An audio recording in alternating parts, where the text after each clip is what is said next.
Hello नमस्कार, मैं हूँ राजेश त्रिपाठी और आप लोग देख रहे हैं यूट्यूब का favourite channel academic zone. Academic zone पर आप सभी छात्र छात्राओं का बहुत बहुत स्वागत है।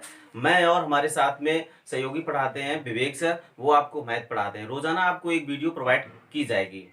आइए आज मैं आपको लोगों को पढ़ाने जा रहा हूँ 12th क्लास की सिंथेसिस, जो कि पिछले वीडियो में मैंने आपको बताया था, जो चालू किया था पार्टिसिपल से।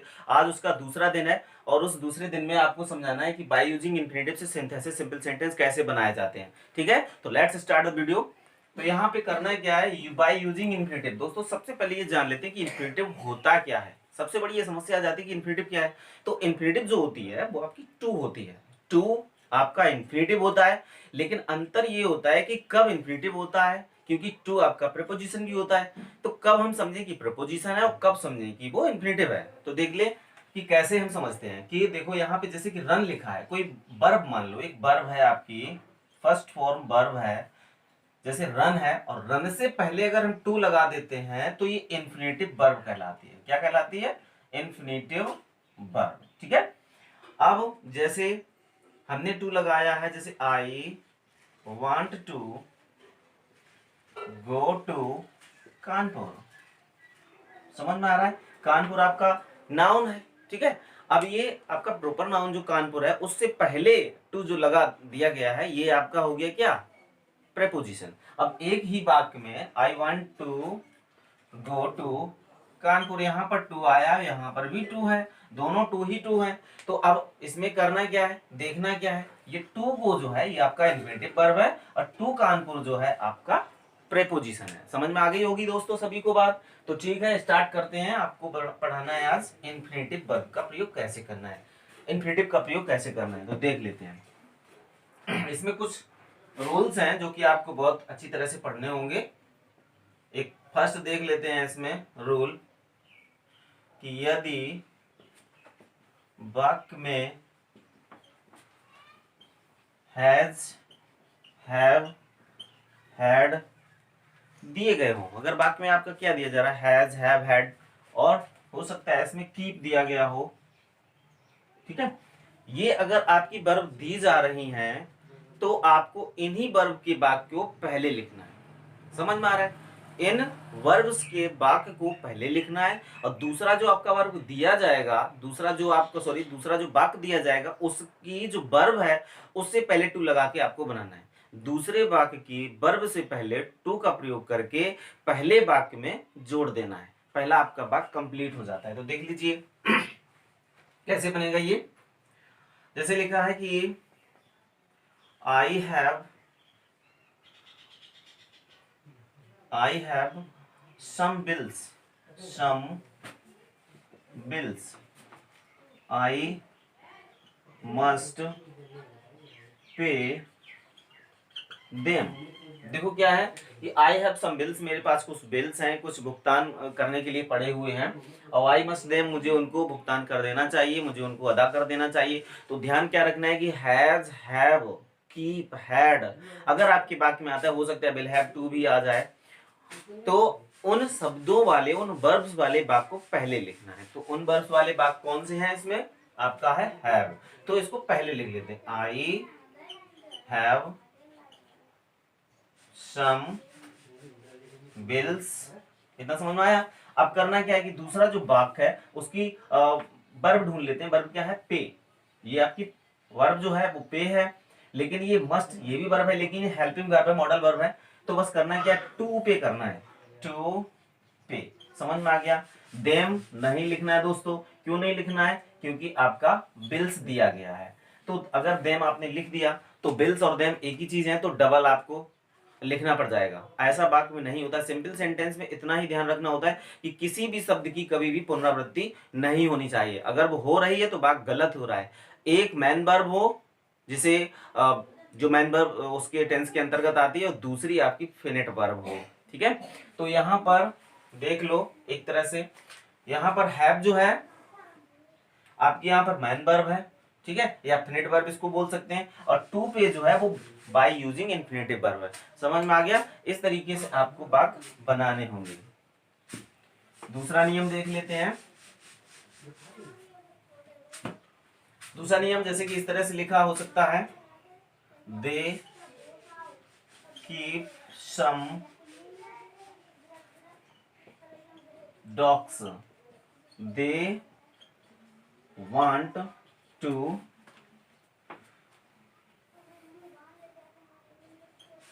Guard their house. तो देखो यहाँ पे क्या लिखा है कि दे कीप में रखते हैं सम डॉग्स, मीन्स कुछ कुत्ते, उनके पास में कुछ कुत्ते हैं। और क्यों कुत्ते हैं? दे वांट, वे चाहते हैं, टू गार्ड मीन्स रक्षा करना, बचाव करना, देयर हाउस मीन्स अपने घर की।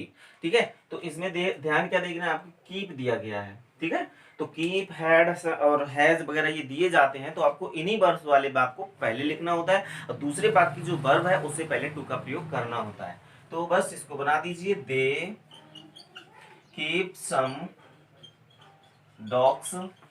ठीक है, इतना हो गया, क्योंकि इसमें कीप दिया गया था इसलिए इसको हमने मैन वर्ब यानी फिनिट वर्ब बनाते हुए इसको लिख दिया है।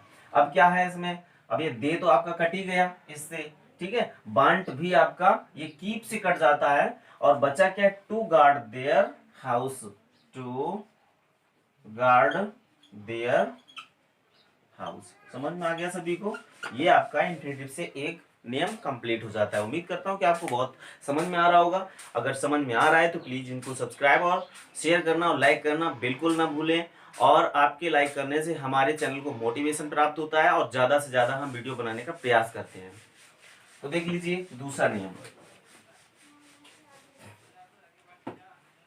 जैसे लिखा होता है इन वाक्य में क्या होता है, यदि वाक्य में very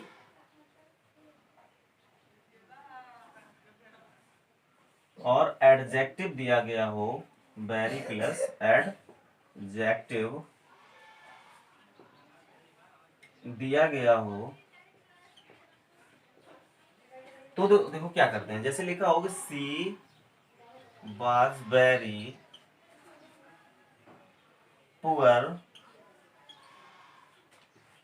full stop, she can not buy a car. तो यहाँ पे दोस्तों करना क्या है, बस थोड़ा सा ध्यान देना है।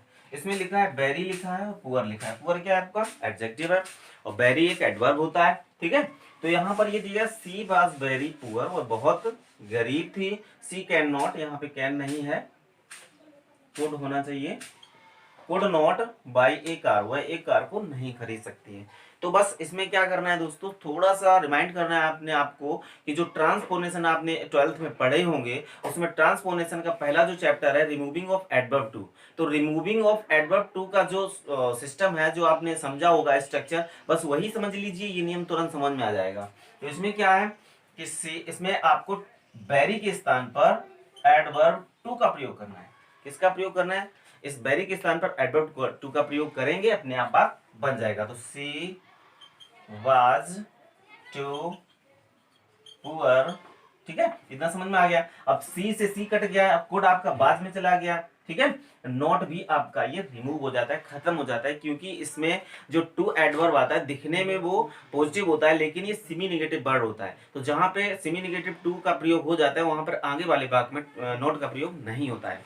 ठीक है, तो बस करना क्या है, तो जब सी और कोड नोट खत्म हो गया तो बचा क्या आपका बाई। बस बाई से पहले क्या करना है आपको टू, क्योंकि इंफिनिटिव हम आपको पढ़ा रहे हैं, तो बस उससे पहले आपको सीधा सा लिखना होगा टू और आपका वाक्य बन के तैयार हो जाएगा। समझ में आ गया सभी को दोस्तों?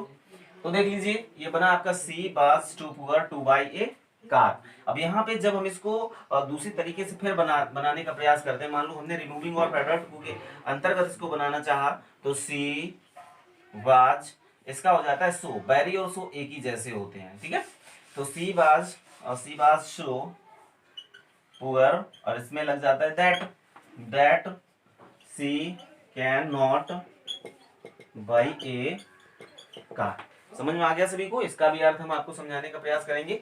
सी वाज वेरी पुअर, बहुत गरीब थी। सी कुड नॉट बाई कार, वह कार नहीं खरीद सकती थी। इसका क्या है, सी वाज टू पुअर, वह इतनी गरीब थी कि टू बाई ए कार, की वह एक कार नहीं खरीद सकती थी। इसका क्या है, सी वाज सो पुअर, वह इतनी गरीब थी कि she can not buy a car. ये आपका कॉम्प्लेक्स सेंटेंस बन जाता है। समझ में आ रहा है सभी को?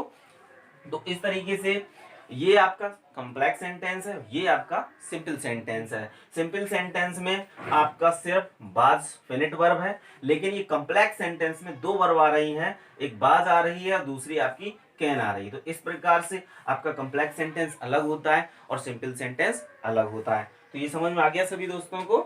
ठीक है, दूसरा वाक्य और हम समझा रहे हैं।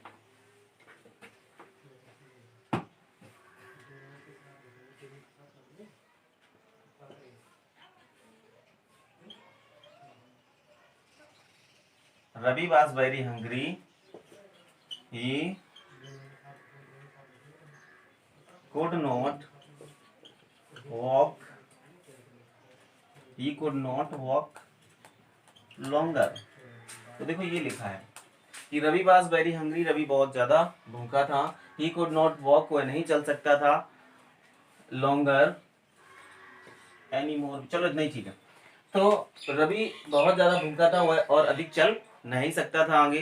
तो अब दोस्तों करना क्या है, बस वेरी के स्थान पे आपको किसका प्रयोग करना है, जैसा कि अभी हमने समझाया था आपको, एडवर्ब टू। ये क्या है दोस्तों, एडवर्ब टू है, जो कि सेमी निगेटिव होता है, सेमी निगेटिव है, ठीक है। तो रवि वाज टू हंग्री, और अब ये ही रवि से कट जाता है, कोड आपका बात से कट जाता है, नॉट तो हमने बताया है कि इसमें नहीं लगेगा, और बस करना क्या है, टू वॉक लॉन्गर। समझ में आया? इस तरीके से आपका ये वाक्य भी आपका कंप्लीट हो जाता है। अब तीसरे नियम की तरफ बढ़ते हैं।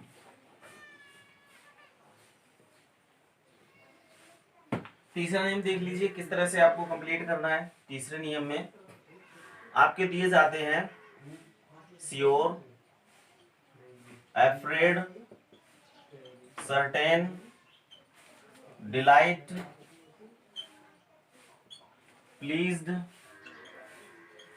ठीक है, प्लीज या प्लीज जो भी हो, ग्लैड, इस प्रकार से ये कुछ शब्द दिए जाते हैं। इन शब्दों से आपको बनाना है या समझना है किस प्रकार से सिंथेसिस आपको बाय यूजिंग इन्फिनेटिव से बनाना है। तो अगर ये आपको शब्द दिए जाएं, ये अगर आपके वाक्य में शब्द दिए जाएं, तो जिन वाक्यों में ये शब्द हैं उसी वाक्य को पहले लिख लेते हैं, ठीक है, और दूसरा वाक्य जो है उसकी क्रिया से पहले टू का प्रयोग करके उसको बना देते हैं। तो देख लीजिए, he heard the news of his father's death. He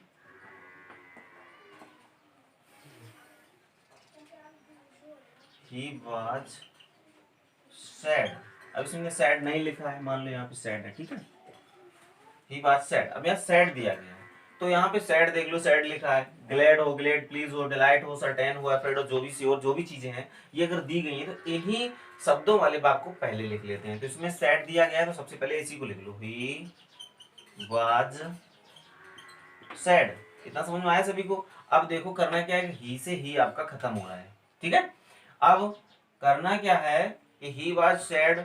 अब दूसरा वाक्य देख, दूसरा वाक्य जो है वो बचा है, उसमें हियर बचा है, यानी कि ही खत्म हो गया, हियर, हियर से चालू है, तो बस यही वर्ब है आपके वाक्य की। तो बस इससे पहले क्या करना है, टू, क्या करना है इससे पहले, टू, और हियर्ड का कर देना है हियर, फर्स्ट फॉर्म कर दी। तो he was sad to hear. अब टू हियर किया क्या इसने, पूरा लिख दो, the news of his father's death, the news of his father's death. समझ में आया सभी को? फिर देख लो एक बार, समझ लो कि यहाँ पे सैड दिया गया, दूसरा वाक्य देखो, ठीक है।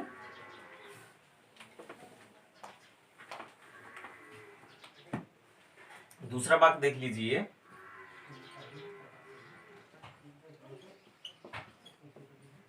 he will go to Kanpur और he is sure।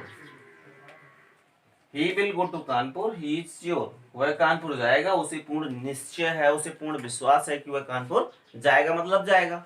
अब आपने वाक्य देखना क्या है कि श्योर देखना है, सर्टेन देखना है, हैप्पी वो क्या नाम, सरप्राइज देखना है, हैप्पी देखना है, सैड देखना है, ग्लैड देखना है, जो भी चीजें हमने जो शब्द लिखे हैं उन सभी को देखना है।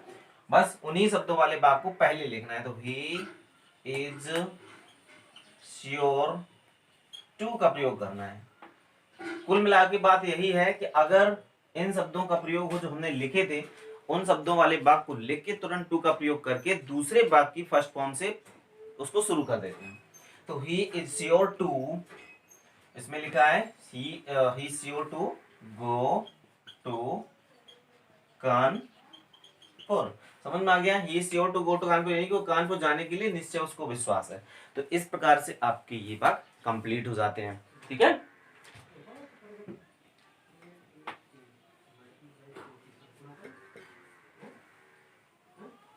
अब देख लेते हैं और थोड़ा सा इसी में एक्सरसाइज के अंतर्गत किस प्रकार से इसको बनाएंगे।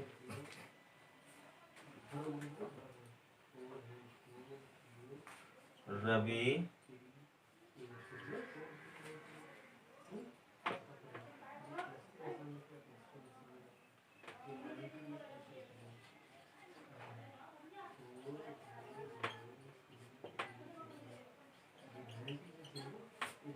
his friends, Ravi was happy he saw his friends, Ravi खुश था उसने देखे अपने मित्र। अब इसको एक सिंपल सेंटेंस बनाना है, वो भी कंडीशन दी गई है कि बाय यूजिंग इन्फिनेटिव बनाना है। ठीक है। तो इस तरह से इंटर के जो पेपर आते हैं उसमें इस तरह से लिखा होता है कि बाय यूजिंग, बहुत कम आता है लेकिन फिर भी पढ़ना बहुत जरूरी होता है। By using infinitive one sentence into simple sentence. समझ में आ रहा है सभी को? तो देख लो इसको करना क्या है कि इसमें हैप्पी दिया गया है, ग्लैड दिया गया, जो भी दिया गया हो बस उसी को सबसे पहले लिख लेते हैं। तो रवि वाज हैप्पी, ठीक है। और दूसरी क्रिया क्या है? सा, दूसरे वक्त उससे पहले क्या करते हैं? To see his friends. समझ में आ गया सभी को? बस इस तरह से बना लेते हैं। रवि खुश था, टू सी मीन्स देखकर अपने मित्रों को।